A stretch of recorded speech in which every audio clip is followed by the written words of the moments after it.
Bonjour à tous et bienvenue sur la chaîne Esquisse Miniature où dans cette vidéo on va découvrir ensemble la boîte Corset, donc la boîte de base de chez Army Painter consacrée à la création de décors de Game Master, donc pour les jeux de rôle et ce genre de choses.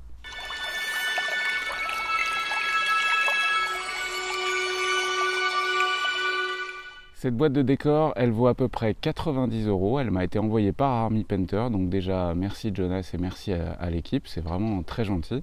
Ça va me permettre de découvrir un petit peu le contenu de ce genre de boîte.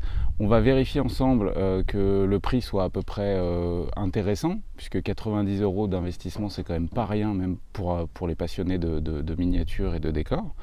Dans l'ensemble, j'ai quand même vraiment l'impression que c'est un truc plutôt cool, surtout pour ceux qui débutent et qui souhaitent faire leur premier décor pour leur jeu de rôle. Alors là ils appellent ça Game Master parce que très clairement le contenu est surtout fait et présenté pour faire des donjons. Vous savez, donc le but ça va être de faire des tuiles avec des cases ou pas d'ailleurs, pour faire un labyrinthe, pour faire une caverne, ce genre de choses, pour avoir une vue de dessus d'une zone de jeu de vos aventuriers dans votre univers médiéval fantastique.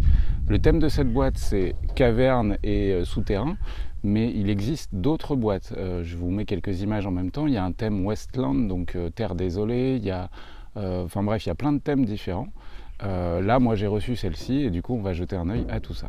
Vous allez voir dans la vidéo juste après qu'il y a un truc qui m'interpelle plus que tout le reste du contenu de cette boîte, c'est les sous-couches à mousse. Donc gardez l'œil ouvert, on va faire les tests. Nous voilà devant la boîte, je me suis mis dehors, autant profiter du soleil tant qu'il y en a. Donc la boîte est assez importante, donc on voit bien que c'est la version Game Master Donjon et Caverne. On a une illustration plutôt cool comme ils savent très bien faire, la photo est donne plutôt envie de faire du donjon. Et on va ouvrir tout ça. Alors je tiens juste à préciser un truc avant qu'on voit un petit peu le contenu. En plus de tout ce qu'il y a dans la boîte, il y a aussi ça. Le seul problème c'est que moi je suis un peu con. Et quand j'ai ouvert la boîte, cette boîte, je l'ai fait tomber, elle s'est éclatée par terre. Donc sachez que normalement, il y a un couvercle et cette petite boîte, elle est rangée à l'intérieur. Faites juste gaffe, en la faisant tomber pile poil comme il ne faut pas, sur le côté, la boîte peut se casser et du coup le couvercle sauter. Donc soyez prudents quand vous allez ouvrir cette boîte de sable. Donc c'est du sable caillouteux, voilà, rien de folichon, mais ça peut être pratique pour faire vos donjons.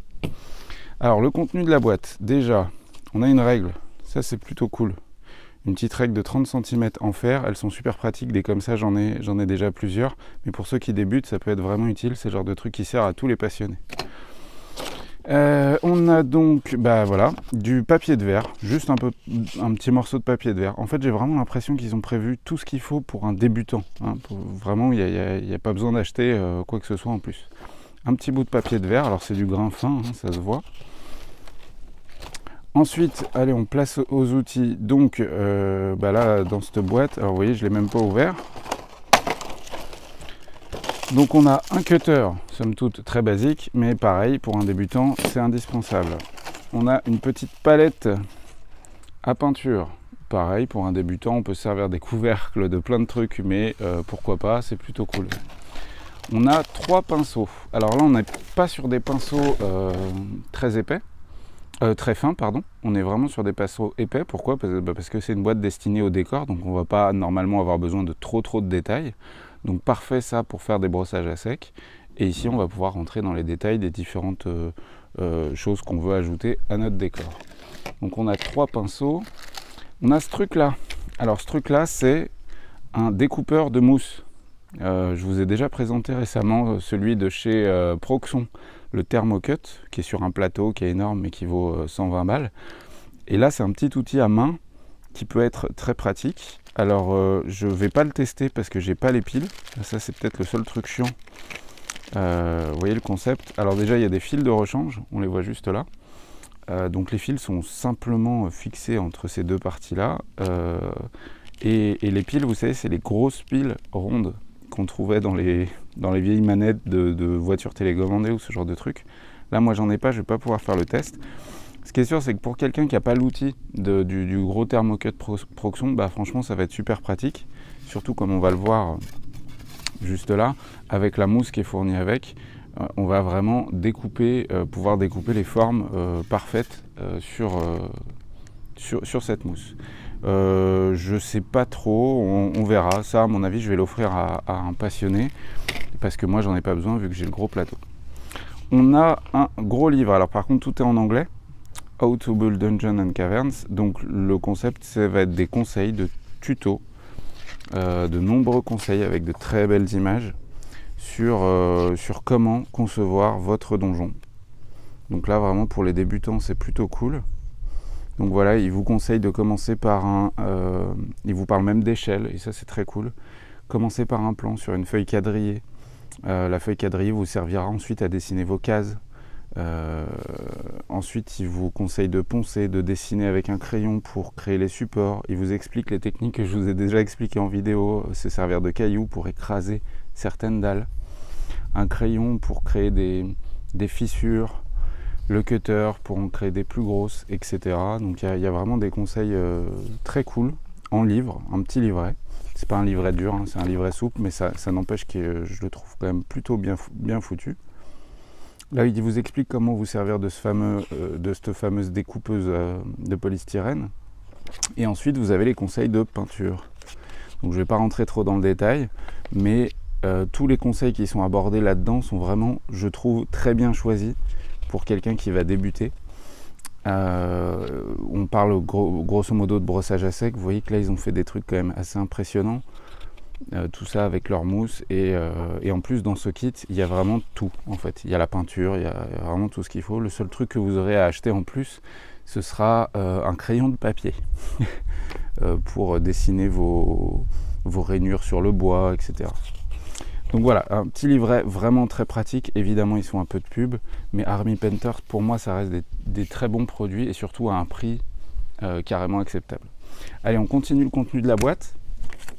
Donc là, on a un petit painting guide, mais oui, en fait, ils expliquent étapes 1, 2 et 3 en parlant des différentes teintes, des éclaircissements. C'est pas grand-chose. Et on va aborder maintenant la peinture. Alors on a déjà cette boîte-là. Cette boîte-là, à l'intérieur, il y a 6 petits pots de peinture, enfin petits, 6 pots de peinture, les tailles standards de chez Army Painter. Donc on a Subterranean Wash, donc ça c'est de l'encre. Ça va être un encre à mon avis pour salir l'ensemble de vos terrains. On a, et en plus c'est cool, ils ont noté, ils ont mis des noms logiques. Vous voyez, Cavern Effect. Cavern Highlight, donc highlight ça veut dire éclaircissement. Donc en fait en gros vous allez vous servir de ça pour faire des éclaircies typées caverne. Ensuite on a le Bring Black Dungeon Highlight, donc c'est pareil, c'est un système très simple de, j'ai l'impression, 3 couleurs. Ils ont mis du slime, donc un vert un peu dégueulasse, un vert putride pour créer des flags de sang orc ou ce genre de truc. Donc il y a 6 pots de peinture et vous avez donc la colle à mousse. Donc alors là ils ont appelé ça XPS Foam Sculpting Glue. J'aurais tendance à vous dire que c'est ni plus ni moins que de la colle vinylique, en gros.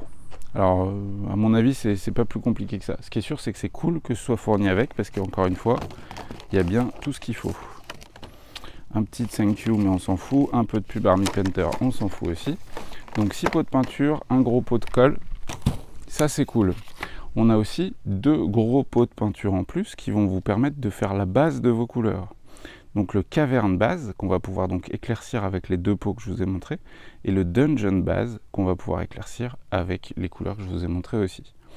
Là tout l'intérêt c'est qu'on a des gros pots, et vu que c'est du décor on va avoir besoin de quantité.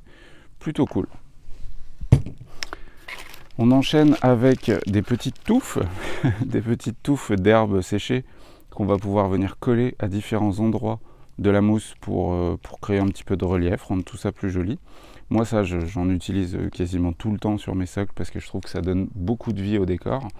Ce que j'aurais tendance à vous dire c'est attention de ne pas en mettre trop non plus, parce que c'est vrai que des fois sur le côté pratique, les socles ne tiennent pas là-dessus. Donc faites en sorte de les placer intelligemment pour que ça ne gêne pas les socles de vos figurines. Mais sinon c'est vraiment super joli, et ça moi j'en mets tout le temps, quoi. On a aussi un petit set de décor en plastoc. On a une échelle suspendue, alors c'est marrant parce qu'elle est souple. Voilà, on a un petit levier. On a une petite échelle qui va pouvoir servir, par exemple, si on fait un fossé à un endroit où il y aura besoin d'un test d'agilité pour passer ce genre de petit fossé. On a une trappe et on a un tombeau. Ça ressemble à un tombeau. Ouais, ça ressemble quand même vachement à un tombeau. Petit décor en plus sympa qui peuvent servir à beaucoup de game master, de parties de jeux de rôle. Donc c'est pas grand chose, mais ça fait plaisir. Allez, on continue avec le truc que j'attendais le plus, c'est ça. Cette bombe de sous-couche qui s'appelle donc Dungeon and Subterrain, terrain primeur. Et c'est marqué donc que c'est bien non toxique, basé sur de l'eau, et que du coup, ça marche sur la mousse. Et ça, c'est pas simple à trouver. Parce que très souvent, quand on va faire de la sous-couche sur de la mousse, elle va fondre. Et du coup, elle va déglinguer le décor qu'on a sculpté à l'intérieur. Normalement, avec celle-ci, ça roule. Alors, ce que je vous propose, c'est que j'ai pas le temps de faire le test de tout le reste. Par contre, ça, j'ai envie de le tester. Donc, on va comparer avec un autre système de sous-couche pour voir comment ça bouffe la mousse, alors que celle-ci, apparemment, non. Alors, commençons donc nos tests. On va commencer avec ce type de mousse un peu à la con, mais qu'on a la chance de pouvoir tous trouver très très facilement. On va tester déjà une teinte simple, c'est des sprays pas chers que vous pouvez trouver chez Cultura, ce genre de choses. Là c'est du rouge, et on va voir ce que ça donne sur ce type de mousse. Donc j'agite un peu pour que ça sèche. Et on voit que ça commence à manger le polystyrène. Et vous verrez dans quelques temps qu'en fait c'est en train de le bouffer progressivement. Donc ça, déjà, c'est mort pour le polystyrène. En tout cas pour ce type de polystyrène. Ensuite, on va tester les teintes Army Painter de base. Donc là, c'est du Desert Yellow. Et on va voir ce que ça donne sur ce type de mousse aussi.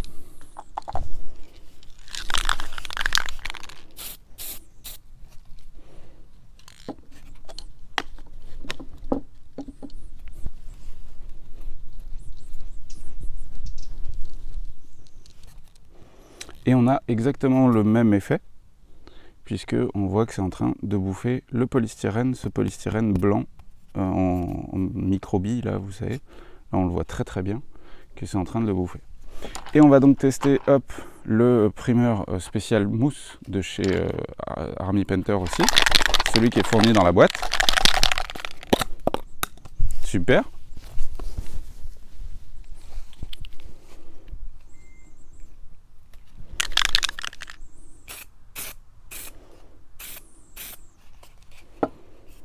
On va secouer un peu pour que ça sèche plus vite.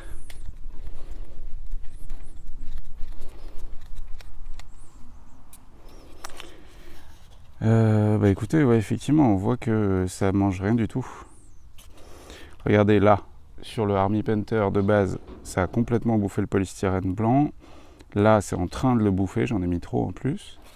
Et là, on n'a aucune altération de cette mousse-là. Donc là-dessus, je regarderai à la fin quand ça aura bien séché, mais a priori, ça marche super bien. Par contre, là, on est sur une teinte caverne, on n'est vraiment pas sur du noir, on est sur une teinte marron-vert, mais pour le moment, c'est cool, ça marche. Ce que je vous propose, c'est qu'on fasse le test aussi rapide sur de la mousse qu'on utilise tous, à savoir ce genre de mousse-là. Ces mousses couleur saumon, il y en a des bleues, des violettes, mais vous voyez de laquelle je veux parler. On va faire le même test. Le rouge, on va voir ce que ça donne. Le jaune,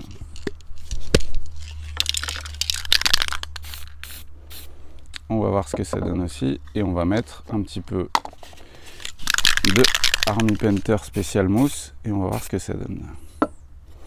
Hop, on secoue un peu.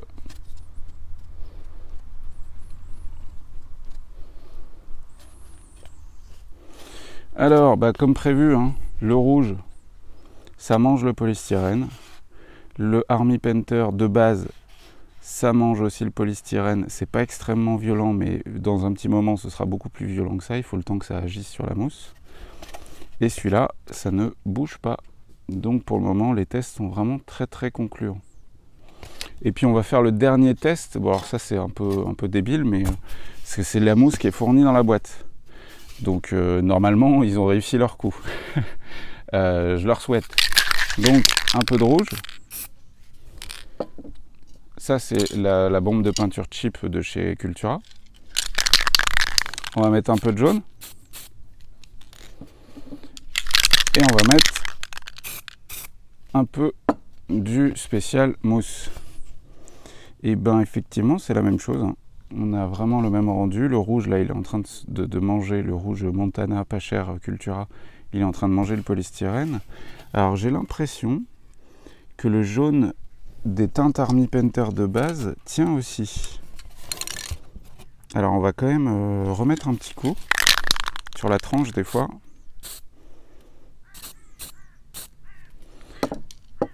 Ce qui est sûr, c'est que voilà, la sous-couche Army Painter Special Mousse, bon, elle marche super bien, quoi. Il n'y a pas de souci. Toutes les mousses, ça a l'air de vraiment pas les manger. Voilà, là c'est juste que j'en avais pas mis assez pour le jaune. Donc on voit que c'est en train de commencer à manger le polystyrène. Et dans un petit moment, ça se verra beaucoup mieux. On va juste conclure ces tests pour vous montrer, donc sur celui-là qui a eu le temps de sécher un petit peu plus. Donc le tout premier que je vous ai montré. Le rouge là, bah voilà, ça bouffe complètement le truc. Le jaune, c'est pareil. Et celui Army Painter, celui spécial mousse, ça tient, ça bouffe pas la mousse. C'est nickel, c'est nickel. Donc bravo Army Painter parce que c'était un truc dont on avait tous besoin pour sous-coucher nos décors, parce que c'était infernal. Donc là c'est vraiment très cool qu'on puisse sous-coucher de la mousse avec des bombes toutes prêtes.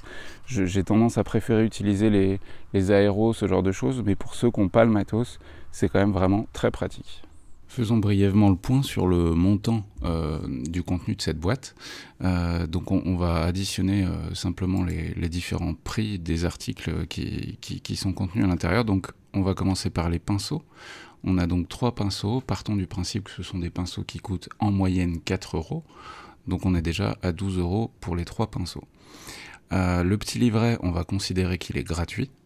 On va passer au tube de colle PVA. Un tube de colle PVA, ça coûte à peu près 5 €. Donc on est à 17. On va ajouter la petite boîte de sable qui, sur le site d'Army Painter, coûte également 5 €. Oui, c'est ça. Donc on arrive à 22 €. Un cutter, on va pas se mentir, hein, si vous cherchez ça dans un magasin, vous pouvez le payer 2 €. Celui-ci, à mon avis, vaut pas vraiment plus. Ce qui est sûr, c'est que sur le site d'Army Painter, il est en vente à 5 €. Donc on est à 27 €. On va ajouter les touffes d'herbe, les petits blisters qui sont vendus 7 €. Donc on est à 34. La bombe de sous-couche qui vaut 10 €, donc on est à 44. On a ensuite la découpeuse de mousse. Alors ça, j'ai pas réussi à la trouver, mais des modèles équivalents sur internet coûtent 20 €, 25 € plus précisément. Donc on est à 69 €. Ensuite, nous avons 6 pots de peinture Army Painter qui valent 3,50 € l'unité. Donc 3,5 x 6, on est à 21 €. Plus 69, donc on est déjà à 90 €. On ajoute la palette de peinture. Encore une fois, c'est gadget, mais c'est cool. En imaginant que ça vale 2 €, en gros, on est à 92.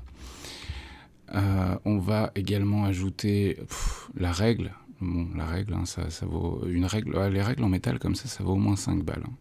Donc on serait à 97 €. Le papier de verre, on va pas le compter parce que c'est une feuille de papier de verre, donc c'est quelques centimes. Et en fait, il y a toute la mousse avec toutes les palettes de mousse qui elles, je sais pas, dans le commerce, si vous les faites vous-même, vous les découpez vous-même à partir de mousse d'isolation, je pense qu'il y en a pour peut-être 2 €. Mais ce qui est sûr, c'est que là, c'est du matériel tout prêt qu'on trouve pas ailleurs. Donc ça, je ne saurais pas trop vous le tarifer. Sur le site d'Army Painter, je constate juste qu'ils ont un kit booster pack qui vaut 17,50 €, dans lequel vous avez 6 feuilles de mousse et du polystyrène pour 17 €. Donc voilà, dans l'ensemble, on a une valeur de pack, si on suit les prix Army Painter, on a une valeur de pack qui est équivalente à 120 € qu'on touche à 90 €. Cette petite vidéo sur donc la boîte de Game Master Corset de chez Army Painter est terminée. J'espère que ça vous a plu, que vous avez vu l'intérêt du contenu de la boîte. En tout cas, je trouve vraiment que pour un débutant en décor, c'est un très bon compromis parce qu'il y a vraiment tout pour débuter en décor. C'est vrai que quand on a de la bouteille, ou qu'on a l'habitude, qu'on a déjà du matos, c'est pas le genre de boîte qui va nous intéresser. Et du coup, pour ces gens-là, pour ceux qui ont déjà le matos, j'aurais tendance à vous dire de tester quand même cette sous-couche. Si vous faites beaucoup de décors en mousse, testez cette sous-couche spéciale mousse. Vous allez voir que c'est quand même vraiment très pratique, un gain de temps de dingue. Et puis ça solidifie un petit peu la mousse aussi. J'ai l'impression que ça crée une espèce de couche par-dessus qui est un peu plus costaud et qui va donc maintenir votre décor en mousse peut-être un petit peu plus longtemps, surtout si vous le peignez et que vous le vernissez derrière, quoi. Mais pour un débutant, cette boîte me semble plutôt bien foutue, un petit peu cher, 90 balles, mais comme on l'a vu dans le calcul, on gagne un peu de rond dans l'histoire. C'est pas grand chose. En fait, là, le seul truc, c'est la présence de la mousse. Pour quelqu'un qui a vraiment rien, c'est super pratique parce qu'il y a déjà les plateaux après à découper, etc. Donc il y a ce côté pratique, mais pour quelqu'un qui sait où trouver la mousse à Casto, ce genre de truc, la mousse, en fait, là, on la paye, mais on la paierait vraiment beaucoup moins cher en l'achetant à Casto. Bon, toujours est-il que je trouve que ça reste un bon compromis, en tout cas, pour quelqu'un qui débute. Sur ce, je vous souhaite à tous bonne peinture, bon jeu. N'oubliez pas que vous pouvez soutenir mon travail sur Tipeee ou sur Patreon avec le pack de fichiers 3D mensuel qui grandit de plus en plus, avec beaucoup de contenu, etc. Et puis, on se retrouve très vite pour des nouvelles vidéos. Ciao, ciao!